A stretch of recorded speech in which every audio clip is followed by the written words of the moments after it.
લક્ષ્ય ન્યૂઝ, એક નજર, એક લક્ષ્ય. ધારી ચલાના વિસાવદરને બ્રોડગેજ સુવિધા મળે તે માટે ધારી પ્રાંત કચેરી ખાતે આવેદનપત્ર આપવામાં આવ્યું. ધારી વિસાવદર ચલાલાને બ્રોડગેજ ટ્રેન ફાળવણી માંગણી સાથે ધારી પત્રકાર સંઘ જે પ્રયાસ કરી રહ્યું છે તેને બાર એસોસિએશન વકીલ મંડળનો સહયોગ પ્રાપ્ત.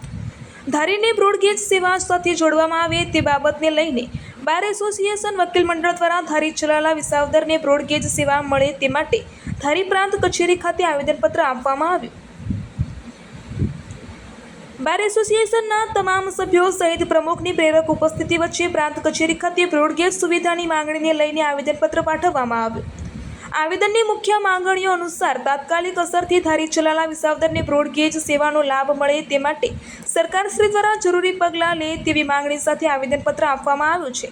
ધારી પ્રાંત કચેરી ખાતે આવેદનપત્ર પાઠવવા માટે ખૂબ જ મોટી સંખ્યામાં લોકો હાજર રહ્યા હતા. રિપોર્ટર ટીનુભાઈ લલિયા.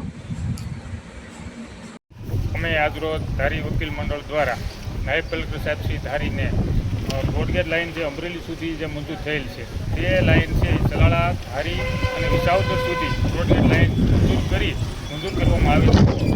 અને ખૂબ જ આવવા જવામાં સરળતા રહે એમ છે. અને આ ધારીમાં અત્યારે જે બહારથી જે પર્યટક લોકો આવે છે એ લોકોને જવા આવવામાં ખૂબ જ સગવડતા મળે એમ છે.